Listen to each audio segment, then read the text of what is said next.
What's good, everybody? Thanks for tuning in to another episode of Over Quota. Please don't forget to subscribe, rate, and review if you haven't already. And like always, the J. David Group, which is my company, is sponsoring this podcast. My company helps high-growth software companies recruit top software sales leaders and salespeople. Go to the jdavidgroup.com/hiring to learn more, or go to the jdavidgroup.com/looking if you're looking for your next big challenge. Now, my guest today is Carl Oliveri. He's the Chief Revenue Officer at Robin, which offers workplace experience software, allowing companies to reopen their office safely while creating a long-term flexibility strategy that's right for their teams. Carl, welcome to Over Quota. Thank you, Jay. Very good to be here. Appreciate the invite.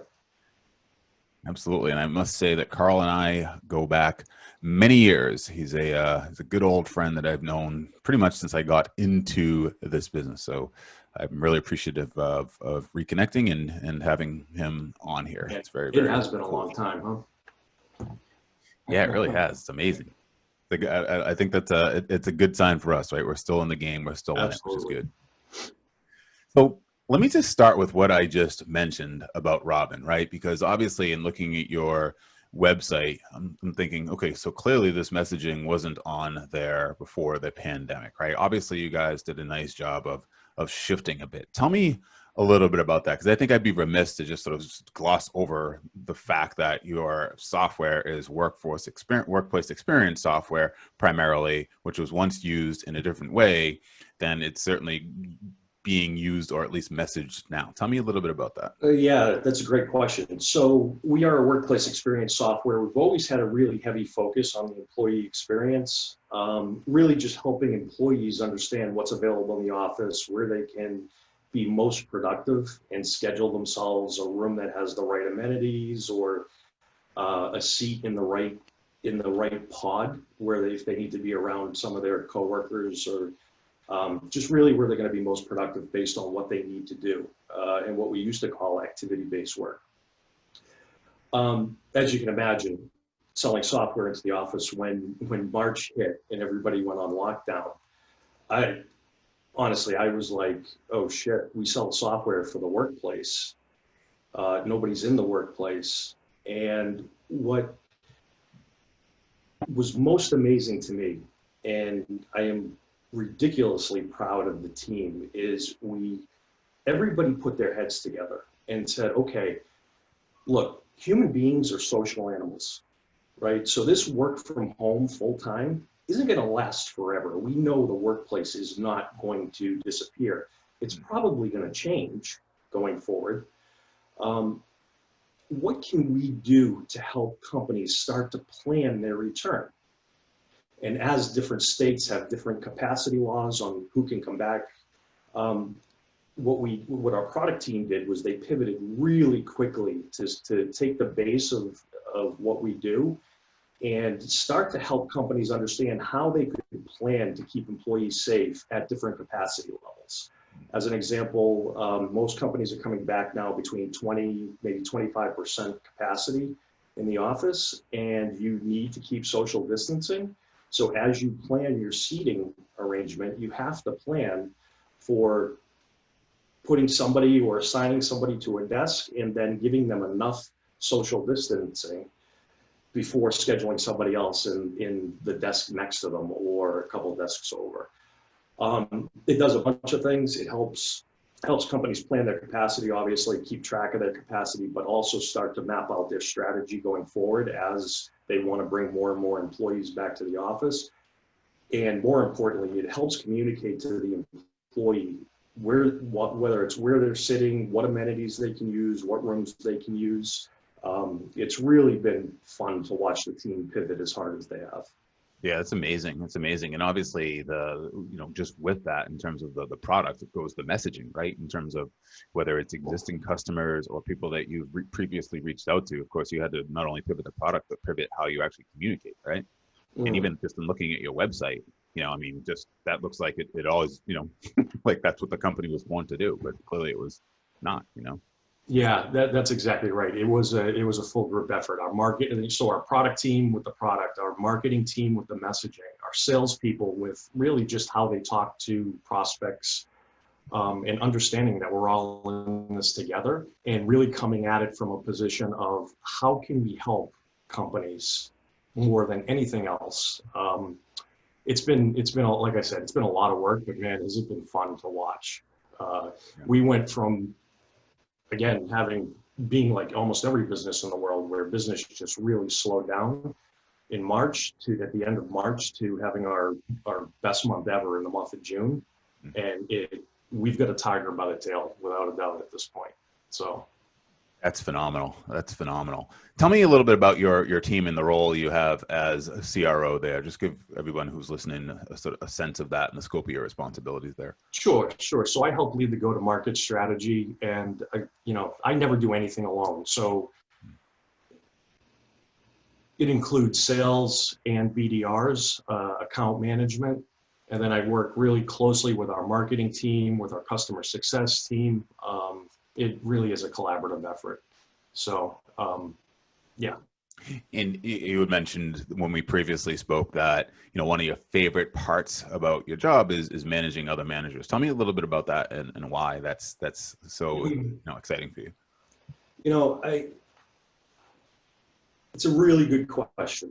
It is my favorite part of the job, and because I think we tend to, as organizations, we tend to promote top performers in sales management. So if you're a really good salesperson and you believe your next step, or you want to take that next step in your career, you think you want to manage, a lot of companies and a lot of people will promote people into a management role, and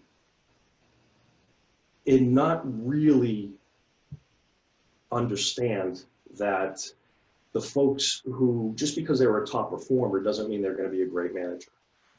I love talking to people and trying to help them understand how to lead.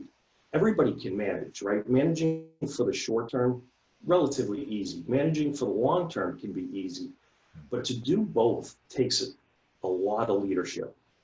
And leadership is something, there's always that debate. Is leadership, are you born as a leader, or is it taught? It is absolutely a skill that you can learn and develop, and you have to continue to develop. And I love talking to managers about how to lead through situations like we're in, as a perfect example. I mean, we are in a very weird environment right now for any seller in any business. How do you teach people how to lead through a situation like that? No matter what happens, all of us, our careers are going to be up and down. And I tell people all the time, look, when you ride those waves, when you're too high and you're overly excited, or you're too low and if you can't level out your emotions and help your teams level out those emotions, you may be successful for a year. You may be successful for a couple of years. Here's what I promise you won't do, is you will not make a career out of this. It is a marathon. And if you treat it like a sprint, you're going to be in trouble. And so just helping people recognize that, and helping leaders help their people recognize that, is something I just really enjoy. How do you go about doing that? In other words, I guess even from your own perspective, right? From your own perch, like, how do you go and learn how to lead? How did you learn how to lead? Are there particular resources or mentors, so to speak, either virtual or otherwise, that you look to? And then, in that is, you can talk about the roller coaster, right? The highs and the lows, and sort of being, as I say, keep the bar down, to use the roller coaster analogy, right? You don't want the bar to go up because then you'll fly out, right? So keep the bar down on the roller coaster. How do you enable that behavior or that mindset in your people to execute on all the things that need to be done? Yeah, I don't know that there's any prescriptive way of helping people manage that. I talk about it a lot, right? I talk about it a lot. As a matter of fact, I had a conversation with an account executive this week. One of our top performers happens to be having a tough quarter, and helping that person understand that you've got to, especially in a situation like this, you've got to go back to fundamentals. if you trust that you're doing all the right things, you have to believe that the numbers and everything else will follow. It's going to turn around, right? You have to look at yourself. You have to really drill down on the fundamentals of the job, because right now we don't have the flexibility of making a ton of mistakes and still being able to convert at the same level we were. It's just the environment we're in. So I talk about it a lot. I help people understand. I approach every conversation from an initial position of empathy, where I want to understand what they're dealing with, what they're concerned about. And I can tell you, Jay, right now, honestly, emotions are at the surface. Every conversation I'm having, everybody is dealing with not just work, but they're dealing with their personal lives. I had a conversation with a manager this week. He's got 2 kids at home being homeschooled. One has break at 10:30. The other one has break at 11:15.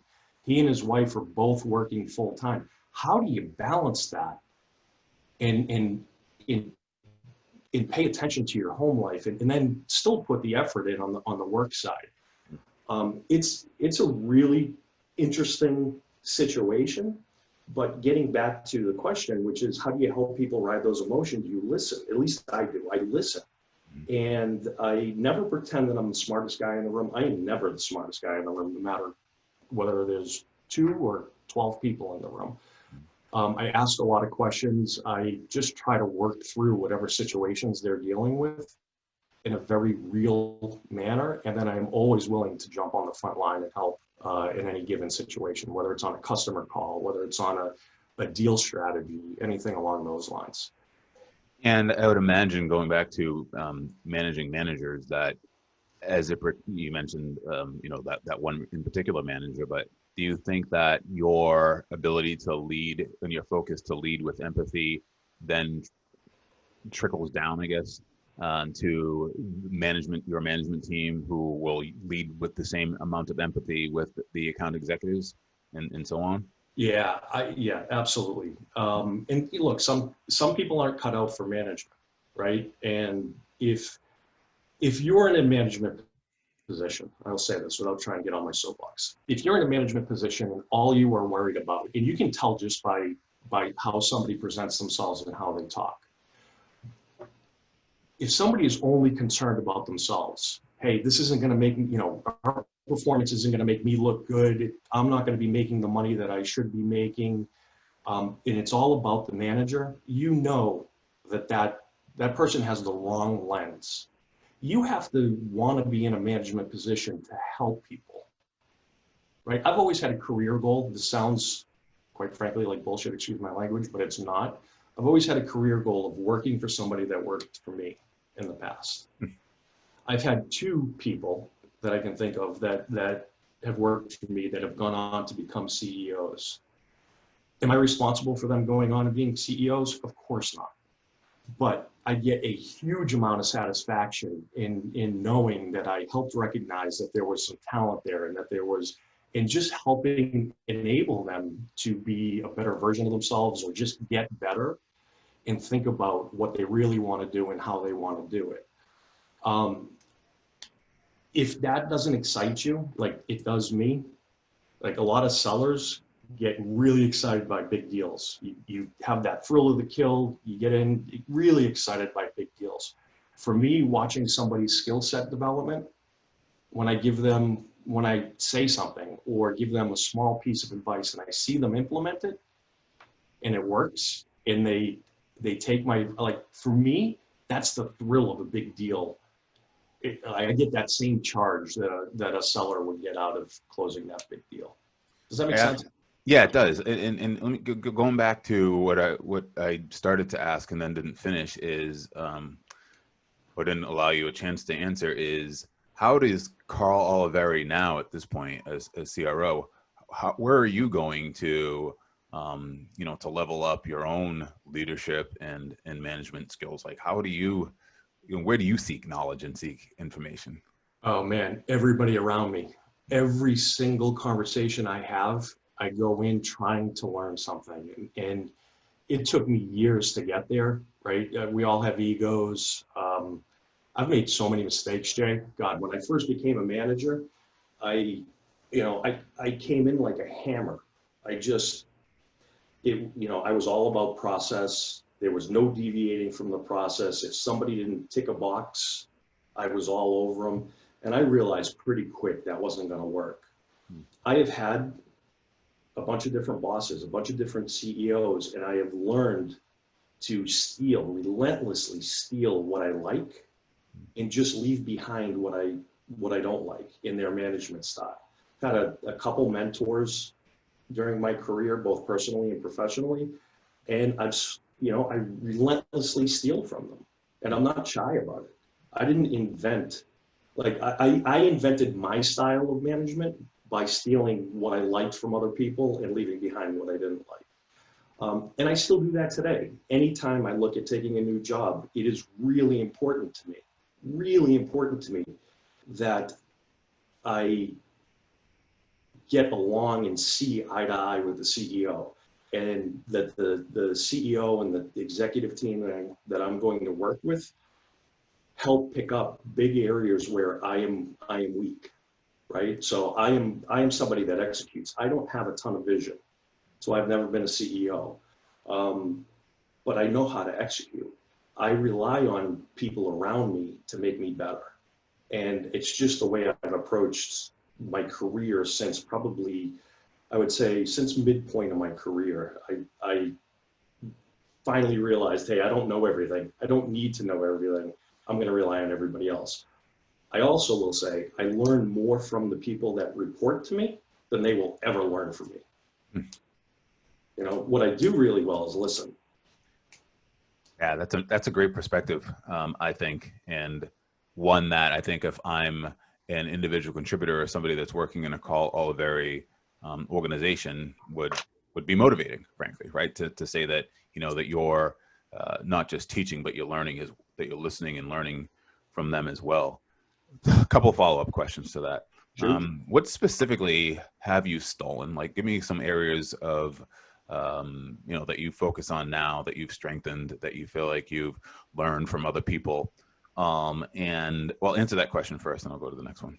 Yeah. God, there's so much. My first management few jobs, I had a mentor. His name was Patrick, and he was the toughest boss I've ever had.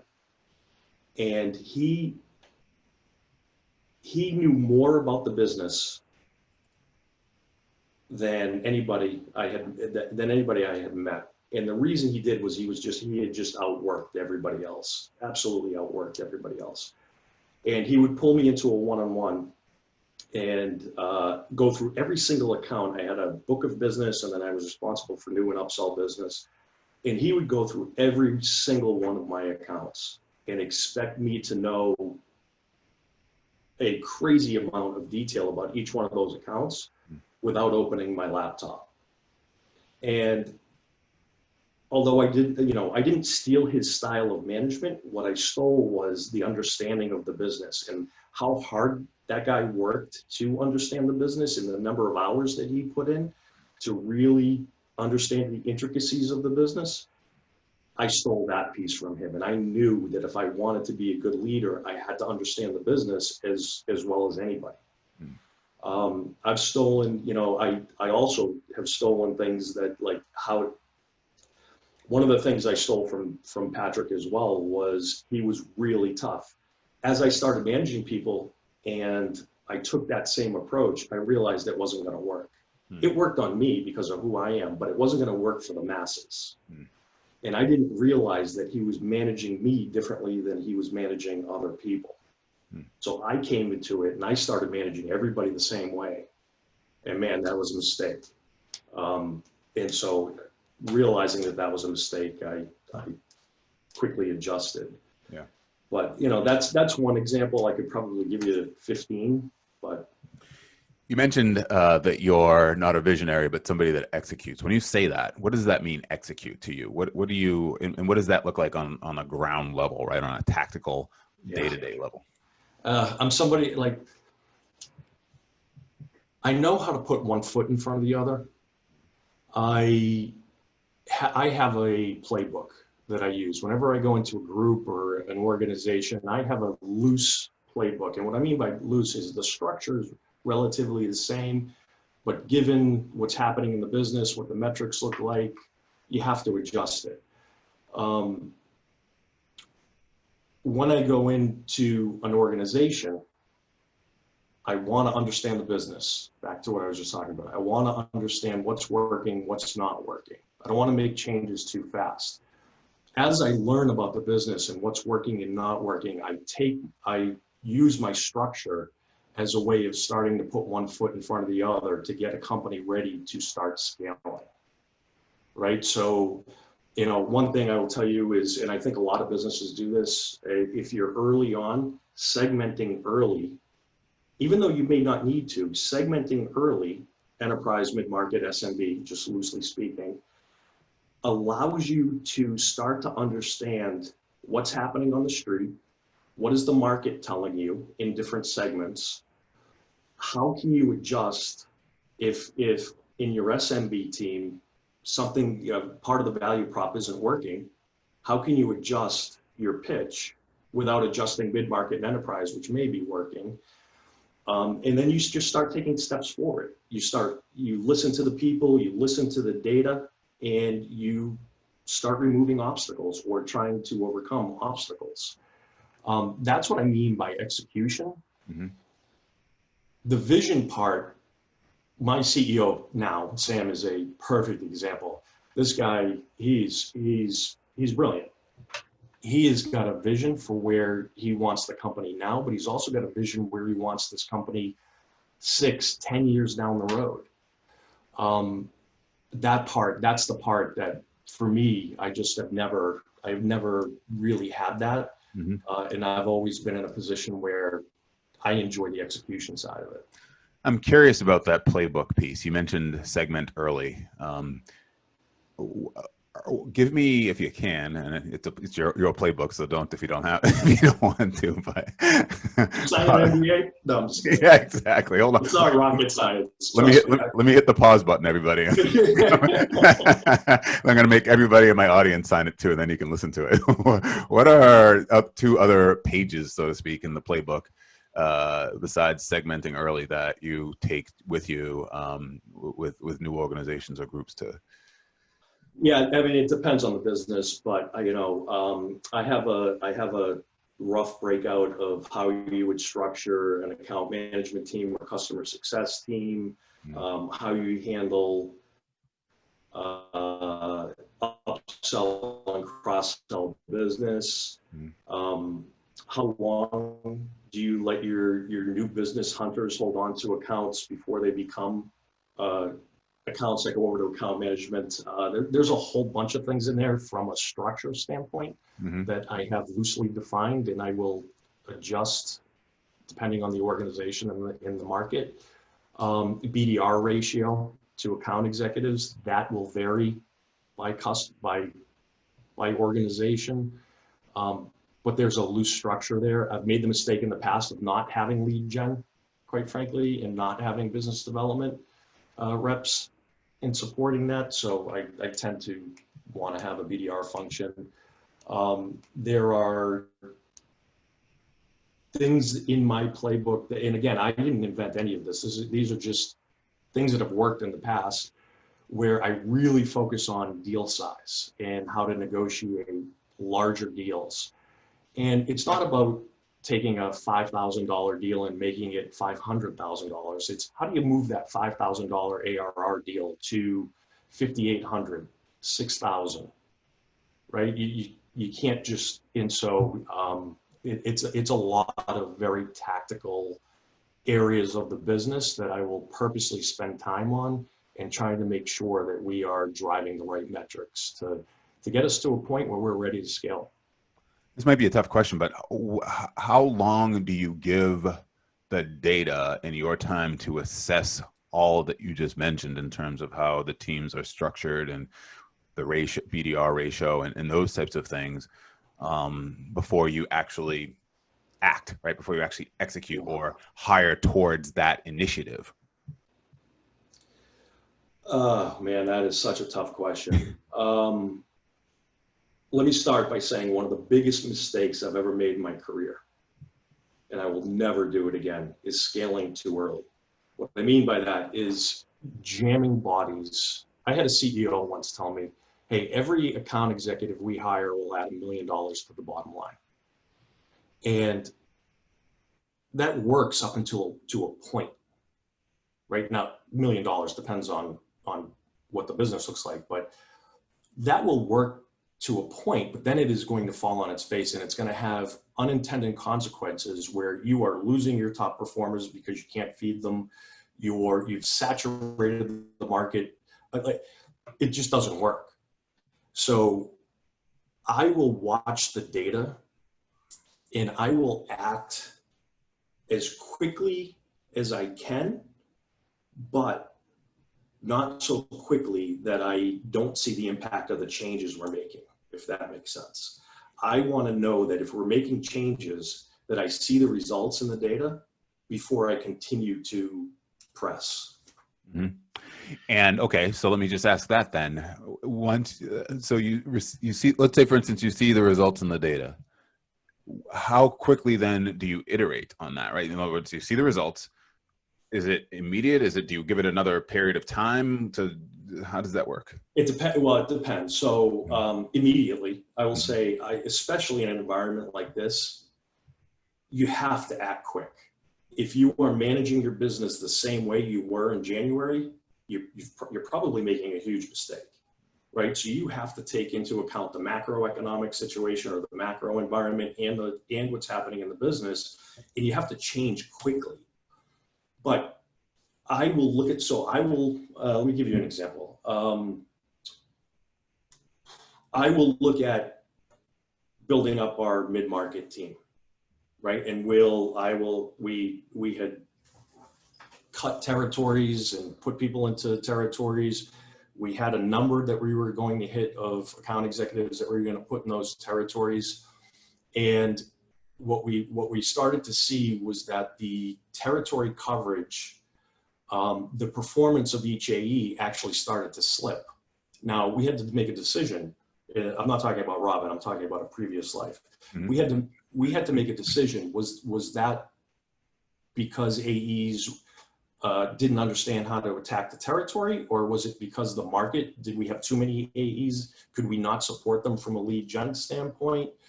We had to look at all that data, and what we came to find out was that mid-market team was basically, we cut the territories too small, and they didn't have enough of a patch to make what we had targeted for quota. So they had enough to get to a point where they were 70 as a group, 70% to quota. You always want that, but you always want that middle of the bell curve around 80 to 85% before you think about adding additional bodies. So we scaled too quick. Moral of the story, we scaled too quick. We had to give that significant time to play out, because what we did was we managed out some of our bottom performers, but we didn't backfill them. And we ultimately adjusted to the point where it made sense. Ultimately, we figured out how to step back on the gas again and continue to scale, but we had to make that pause before we did. I don't know if that answers the question or not, but. No, it does. And I have so many questions just even on that alone. But before I forget, I want to go back to something you mentioned a few minutes ago, which is that, if you're not managing differently now than you were at the beginning of the year, then you're making a mistake. Tell me, what does that look like now for you at Robin? We talked about obviously the change in the marketing and the overall product and go-to-market strategy, but what does that look like as you're managing your reps and you're managing your team and frankly just managing the business? Yeah, I have deliberately changed my management style, or I would say intensified my management of the business. And that's by design. One of my CEO's favorite books, and I had never read it before I joined Robin, is The Hard Thing About Hard Things by Ben Horowitz. And Ben talks about what it means to be a peacetime leader and a wartime leader. And he talks about it from a CEO perspective. Actually, I highly recommend that book. That story, it's amazing. I've read it twice actually since I started Robin. But that mentality, the peacetime versus wartime, that's a very real thing. So Robin, we were doing really, really well, and we still are, knock on wood. But the environment was different before the pandemic. All of a sudden, the pandemic hits.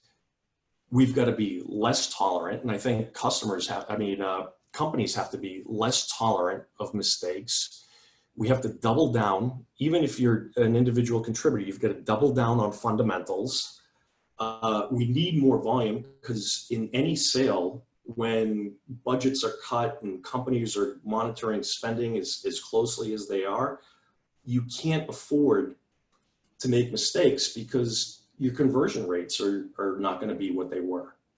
That's just common sense.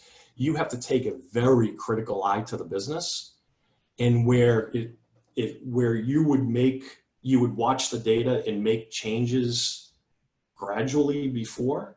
If you see something in the data or you hear something on the street, and you've got to move much quicker in an environment like this, because the window for a lot of small and medium-sized companies has shortened. Yep, that makes sense. You mentioned earlier that, obviously if an organization is scaling too fast is a mistake that you made in the past. And you mentioned the bell curve, and ideally before adding more headcount, that 80 to 85% of the reps are hitting quote in the middle of that bell curve. You'll have 80 to 85% reps are hitting. I talk to a lot of reps, whether it be now or in peacetime, let's just say, that have, come to me with that same struggle, right? In other words, there hasn't been enough to eat, or, there aren't enough leads, or whatever it might be. And I'm second on the team or first on the team, but I'm only 65% of my number.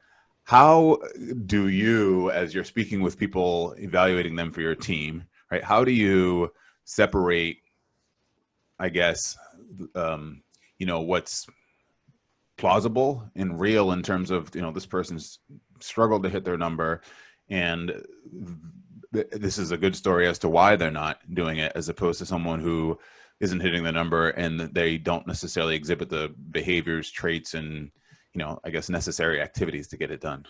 Yeah, well, so let me start with the back end there. The metrics will always tell you, the metrics will back up a story or they won't. So if you have a conversation with somebody that's selling and they say, hey, you know what, it's the economic environment. People just aren't buying. I'm pitching the same way everybody else is. I'm just not converting enough business, and it's because of the economic environment. If that's the way you start the conversation with me, we've got problems right off the bat, right? So I always, whenever I go into a conversation with somebody, especially somebody that's not performing, I ask myself the question, is it us or is it them?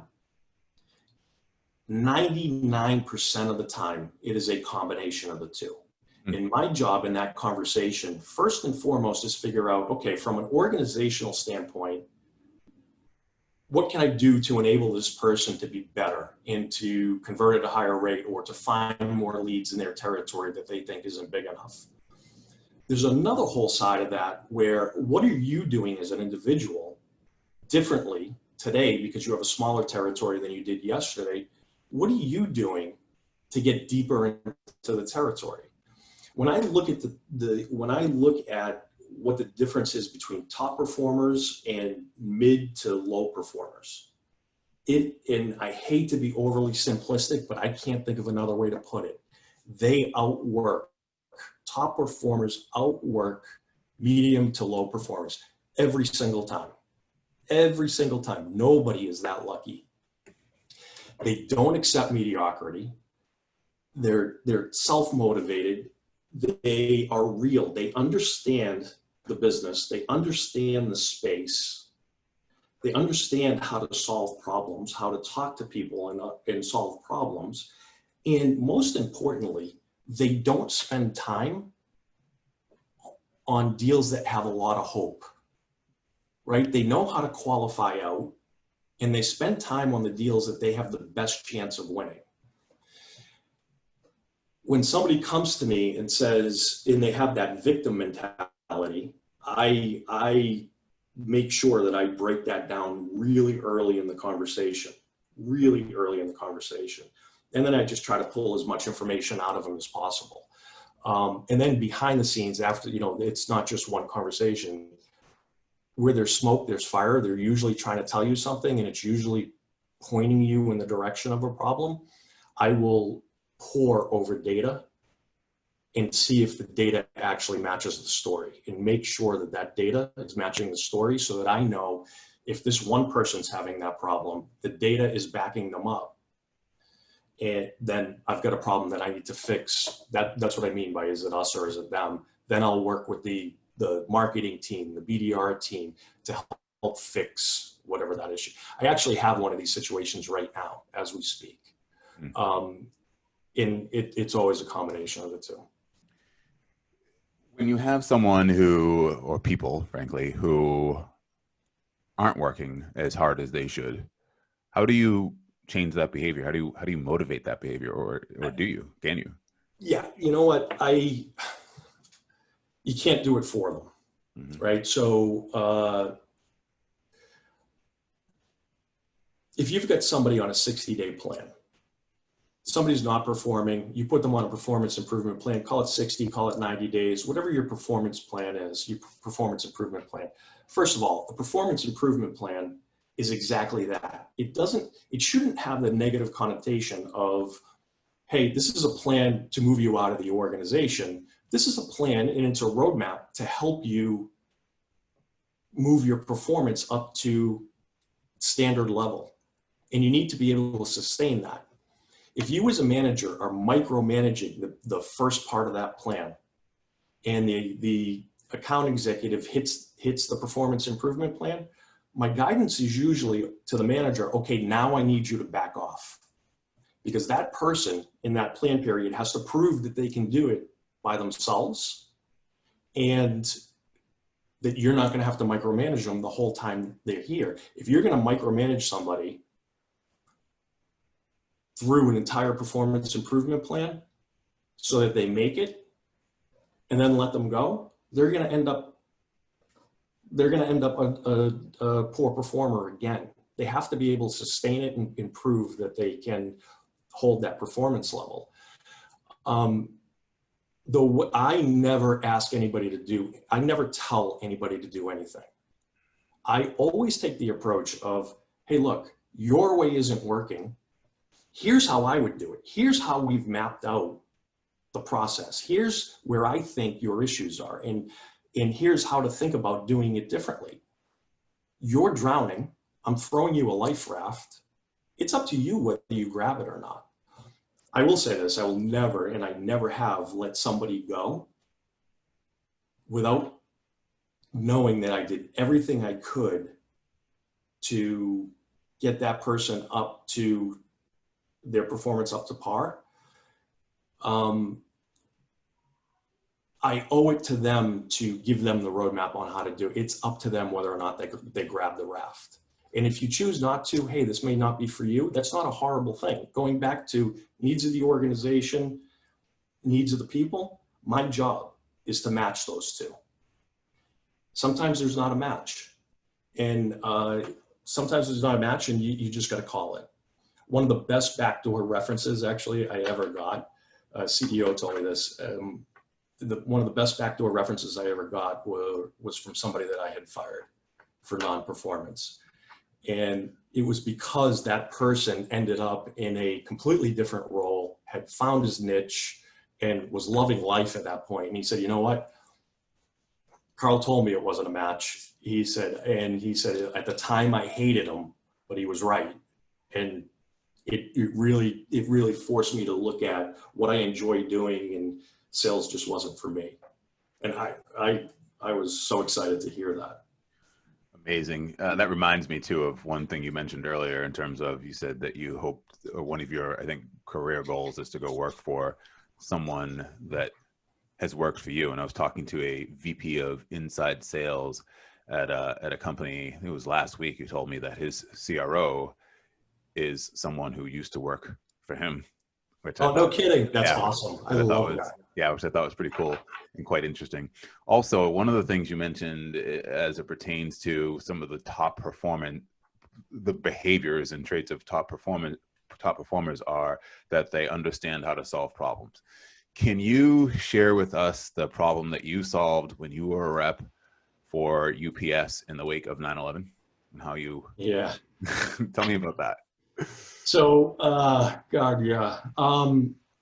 So this is the third time I've been through, I'm 112 years old. So this is the third time I've been through, call it a recession, call it a downturn. I mean, none of us have ever been through this pandemic thing before, but back in, God, when I was selling, I was working for UPS. So long story short, I started my career as a UPS driver. I couldn't afford college, so I went to school at night, and UPS helped me pay for that. So I was a driver during the day and go to school at night. And I drove all the way through my bachelor's degree and then on to my graduate degree. I graduated with a degree in finance. I got into a finance role. I was horrendous at it. I didn't know what I wanted to do. They convinced me to move over to sales. I was reluctantly good at sales. I didn't love it. Back to my point of, I didn't get the thrill out of selling big deals that most people do. But I was good because I was thorough and I knew how to talk to individuals.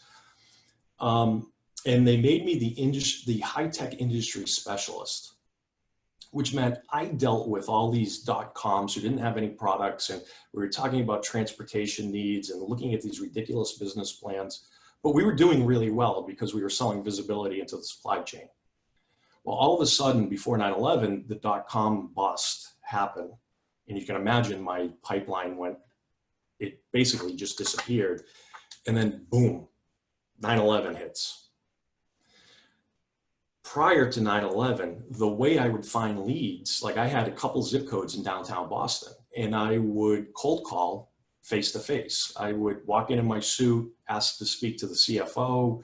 And that's how I filled my pipeline. I would get it. You could walk into any building you wanted to. Well, after 9/11, no solicit signs went up everywhere and they started enforcing them. So you couldn't get into buildings unless you had an appointment. So I would go to my appointments and then I would try walking around the building, and 9 times out of 10, I'd get thrown out. I had a really young kid. We had just bought a house.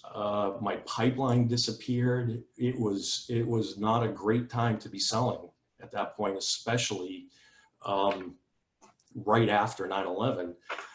But I had to find a way to get into these buildings and find a way to just fill my pipeline. People weren't picking up the phone. I had gone to my boss. My boss didn't have any magic bullet. I got so frustrated one day. I said, you know what? I don't know how ethical this is, but instead of dressing in a suit, I put on my UPS Browns. And what I came to find out was, at the time, they'd let you into the Pentagon if you had UPS Browns on. And so I would walk into the building, somebody would inevitably let me in, and I would go and I would just start cold calling in my Browns. And my pipeline, and I did it day after day, and my pipeline grew again, and I just found a way to get it done. Absolutely. And I had to at that point. I was at, everybody says, oh, you should live on your base pay. Yeah, that's great. But tell a 24, 25-year-old person that you should live on your base pay when 50% of your pay is variable. I wasn't, let's put it that way. And so I had to find a way to make money and continue to find build my pipeline. That is amazing. I love that story. A couple of follow-up questions there, which are, like, what was the reaction of, let's say, for instance, the CFO or one of the stakeholders when you're walking in with your UPS Browns and then start talking to them about the high-tech solutions? At first, they would think I was a driver just asking random questions. Right. And it was getting past the front desk was still a real challenge.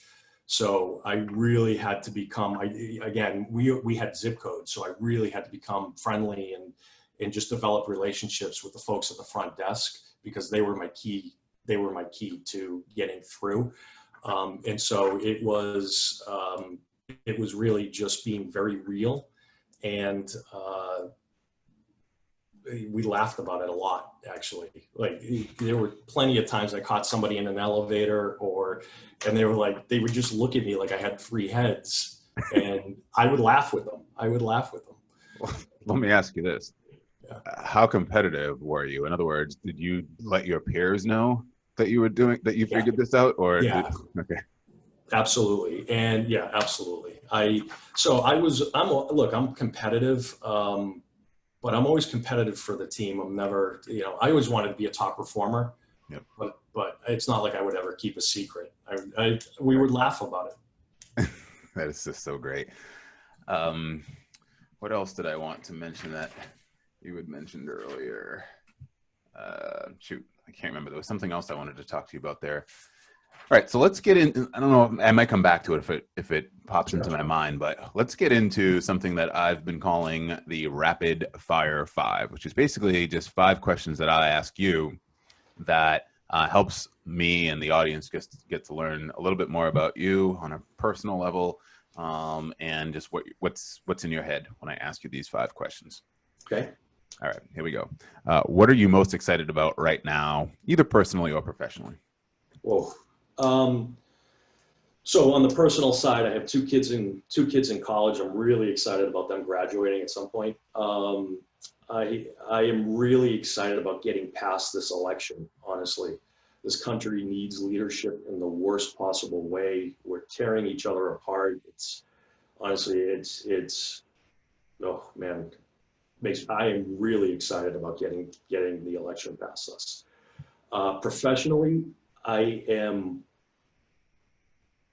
what we have going on at Robin and what's happening in the space, it's very rare that you are in a company and the market timing is as good as it is, and meaning like the market is evolving the way it is. And so having that match, having Sam's vision of where the market was headed, and seeing the market move there even quicker because of the pandemic is exciting, because when there's a vaccination on the horizon and companies have a lot more visibility into going back, I'm really excited for that moment, because we're doing really well right now. It's going to be, that's what I meant when I said we have a tiger by the tail. This is going to be a lot of fun going forward. I love to hear that. And by the way, so just if we can just go back to the question that I wanted to ask that I forgot to ask, which is, and it pertains to this in terms of the pandemic, what is the, and this might be a tough question, I guess, but what's the equivalent of someone putting on the UPS uniform now in the pandemic that, there's a problem, of course, and we know what the problem is. And of course, on a macro level, Robin you just alluded to, right? That's something that a company can solve with its products and those types of things in terms of how they're actually offered. But if I'm a salesperson and I'm, sitting at my desk or on a Zoom, or I'm about to send another email or consume a piece of content or share a piece of content, whatever it might be, is there a crossover or, something that's similar to the UPS uniform example that you can share with people? Just off the top of my head, I will say social selling. So you've got, right, traditional way of picking up the phone, calling somebody's office 100 times before they pick up, email cover.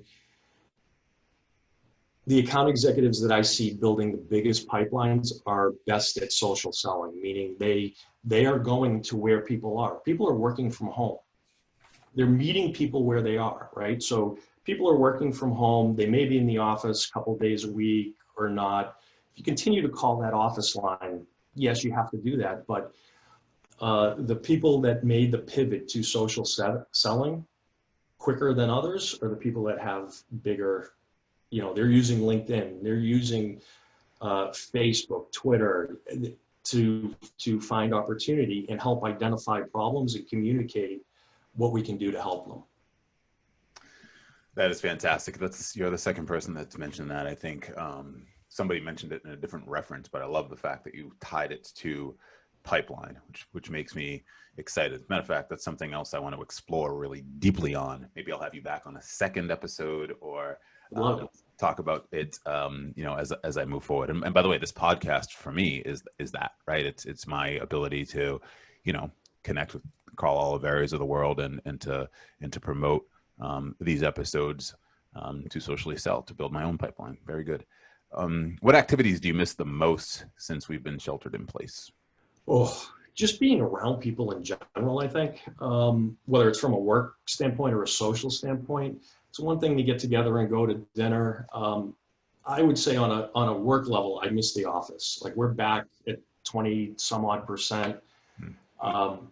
We have a really cool office in Boston. And so I really miss sitting on the couch with account executives and managers around me and just shooting the shit about business. You can do it over Zoom, but people get Zoom fatigue. It's harder to do remote, without a doubt. I think personally, I guess I would say concerts probably. I love music, and I would say concerts on a personal side. Which artists have you seen most? Oh, don't make fun of me. I am I would say in the last 5 or 6 years, a new country fan. So I've seen Country Fest every year for the last 5 or 6 years. Okay. I just love the environment. There you go. Okay. What keeps you motivated? I am a paranoid person, meaning I always come from a position of paranoia. I try to take every single day, like somebody's trying to steal something from me, meaning I know I'm not entitled to my position. It doesn't matter what I've done in the past. I want to work like I'm not entitled to my position. My CEO, my board could come to me any day and say, hey, Carl, thanks, but we're going to let you go. And I operate that way. I want to make sure, I always think about, am I giving back to the company and my team more than I'm taking? It's just the way I'm built, honestly. I want to earn every single dollar I make. I am really lucky to be able to say, I don't do what I do for the money. I do what I do because I love it. But I challenge myself to stay motivated, because when you're a paranoid person and you look at the world like people are trying to steal something from you, that can be daunting and that can be exhausting. So I also will carve time out in the morning. I have a ritual in the morning and then at night where I do nothing but think. I have an hour in the morning where I think about macro level things as far as the organization goes, and company level stuff.